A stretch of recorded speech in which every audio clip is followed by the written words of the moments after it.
Louvado seja nosso Senhor Jesus Cristo e para sempre seja louvado. Em nome do Pai, do Filho e do Espírito Santo. Amém. Abençoai, Senhor, essa nossa leitura orante que hoje retomamos no modo anterior, para que nós possamos te louvar e te render graças todos os dias, Senhor.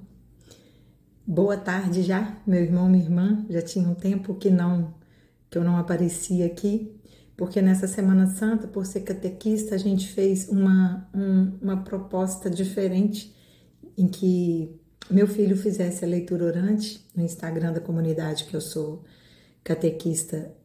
Outras crianças também fizeram e foi muito lindo, foi uma experiência maravilhosa e nós não podemos subestimar as crianças de fazer uma reflexão e de que elas percebam que a vida delas está nas Sagradas Escrituras, né? Então, foi uma experiência muito bonita. É a comunidade Santana de Vespasiano, a quem eu agradeço essa caminhada de fé. Então, nós estamos aqui na oitava de Páscoa, passamos por toda a Semana Santa, louvo e agradeço a Deus pela Semana Santa mais maravilhosa que eu já passei na minha vida. Embora minha caminhada de fé não seja tão longa, de uma fé aprofundada, essa foi a melhor. Não só Semana Santa, mas a melhor Quaresma, Semana Santa. E Deus nos trouxe. E aí eu vou chamar de graça, porque foi a vontade de Deus, Ele nos trouxe a graça de, após a Páscoa do Senhor, Ele recolher, levar para junto de si o nosso Papa Francisco. Esse Papa que tanto marcou nossa vida, que foi outro dia mesmo conclave, que acompanhávamos e já nos despedimos dele com a certeza de que ele está na glória do Senhor. Com a certeza disso, temos fé. E pedimos a Deus que aqueles que decidem, que o Espírito Santo use cada um ali que decida sobre o novo Papa, que seja mesmo abertos à vontade de Deus e que esse novo Papa nos traga um renovo na fé. E nas leituras, então, voltando à leitura orante de hoje, as leituras estão em Atos dos Apóstolos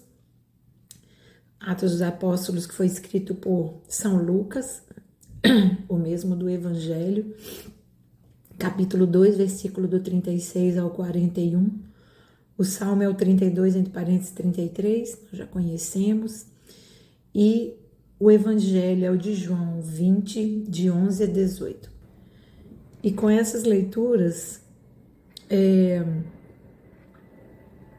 Deus toca no nosso coração sobre o que a mim inspirou que as três leituras tratam da bondade, que a bondade de Deus é infinita. Meu irmão, minha irmã, a bondade de Deus é infinita. A primeira leitura, São Lucas vai nos descrever o discurso de São Pedro, uma exortação que ele faz, né? Depois da eleição de Matias como sucessor de Judas Iscariotes, depois da vinda do Espírito Santo, Pedro vai falar. Pedro, nosso primeiro Papa, ele vai falar.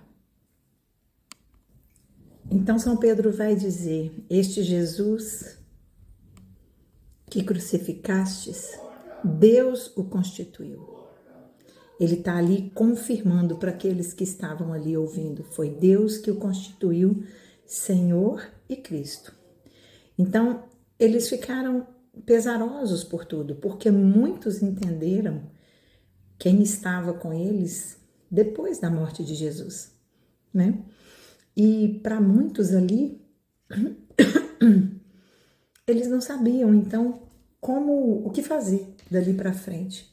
E Pedro é bem direto, e talvez, então, Pedro vai falar para mim e para você e para eles naquele tempo, coisas que a gente não quer muito ouvir. Talvez ele mesmo não gostasse, né? Porque a verdade, ela muitas vezes nos chama para um lugar que a gente evita, que é se comprometer. Não é fácil nos comprometermos, mas ali ele fala, quando eles perguntam o que devemos fazer, e ele fala, arrependei-vos. É muito simples.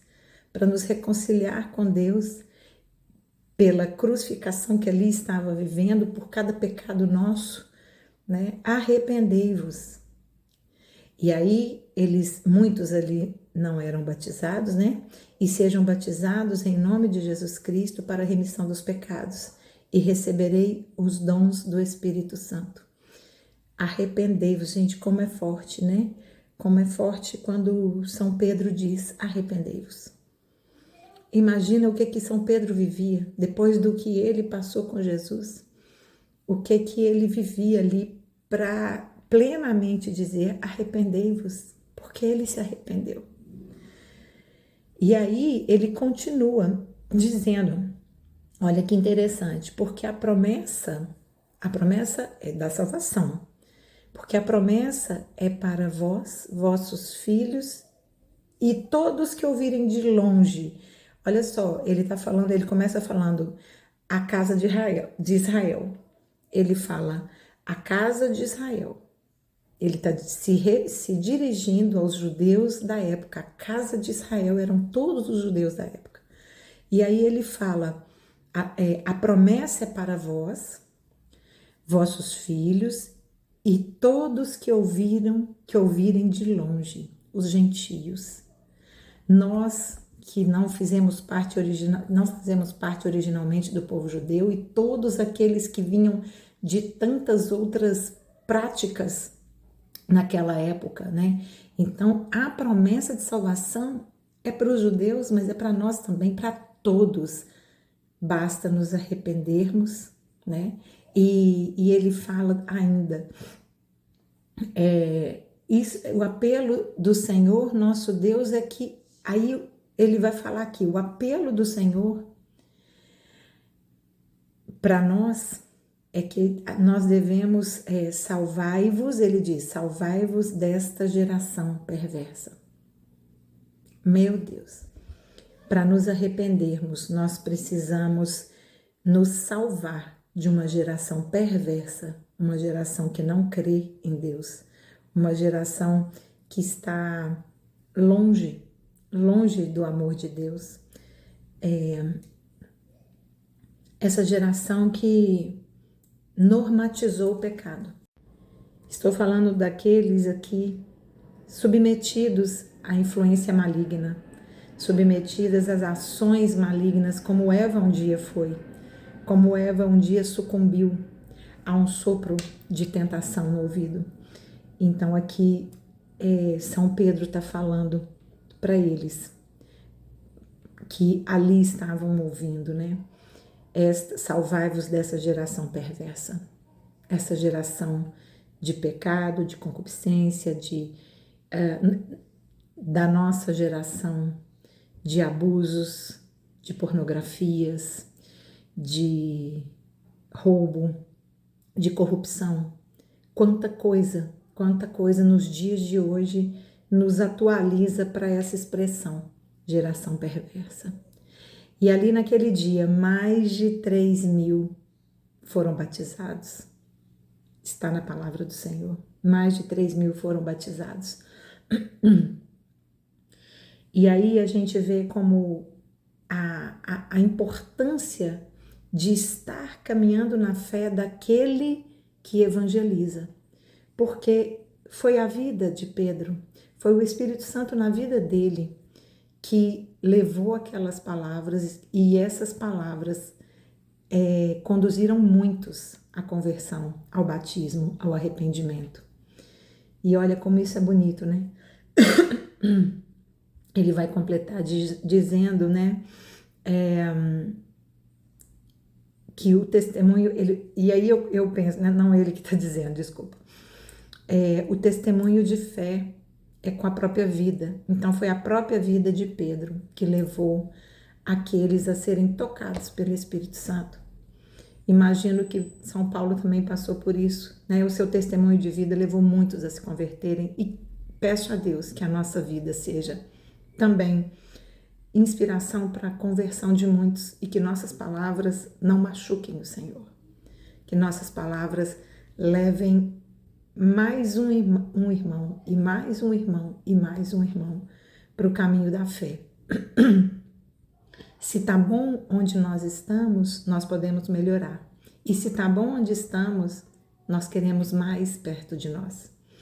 Então, vem o Salmo que vai nos dizer que transborda em toda a terra a bondade do Senhor.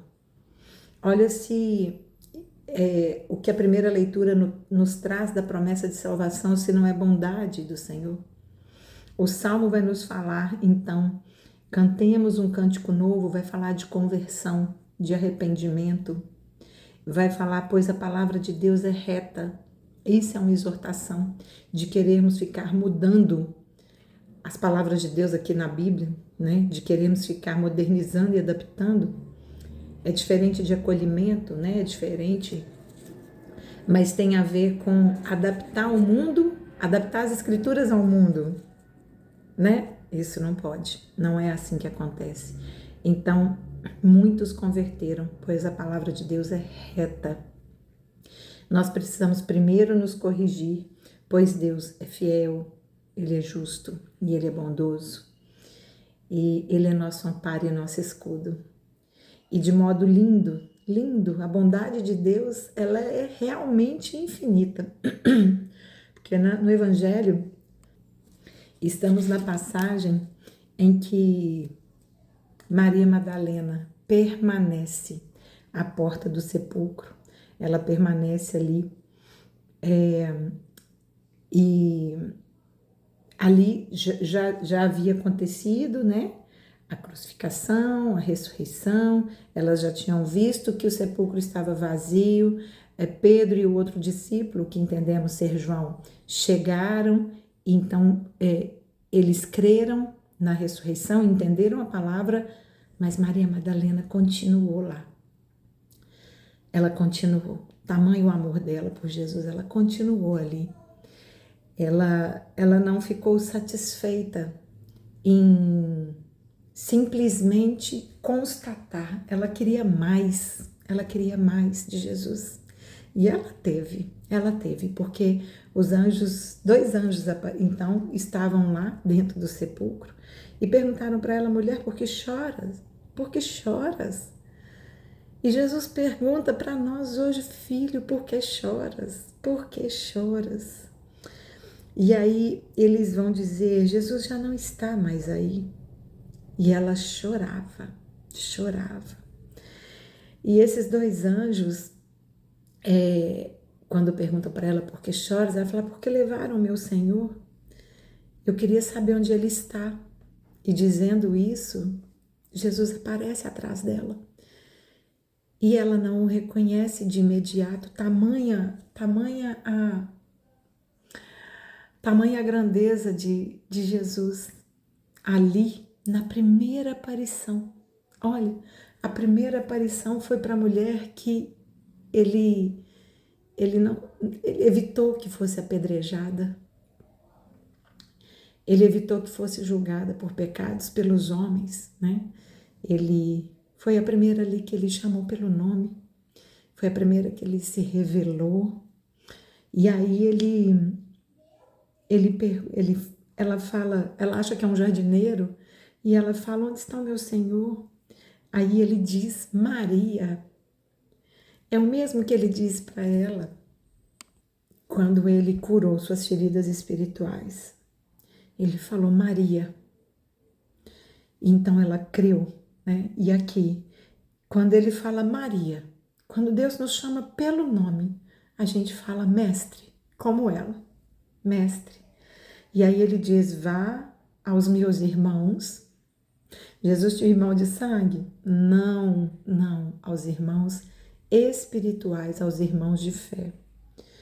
Vá aos meus irmãos e diz, subo ao meu Pai e vosso Pai, meu Deus e vosso Deus.